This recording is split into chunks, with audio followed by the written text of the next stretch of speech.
I'm James Neville Taylor with the Builderall team. In this video, we're going to go over the Builderall Affiliate app. So the Builderall Affiliate app is a really useful application that you can download onto your phone and track all your affiliate stats on the go.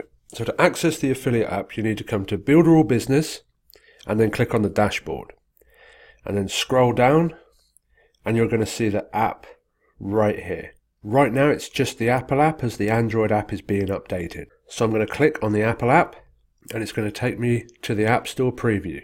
So here we have a preview of the app. So you can see how much commissions you've got available, requested and paid, and how much you've earned in the last 30 days. You can also see detailed stats about how much you've earned each day, each 7 days, and in all the different currencies. You can also see how many clicks you've got and how many clicks and sign-ups you've got on all the different funnels that you're promoting.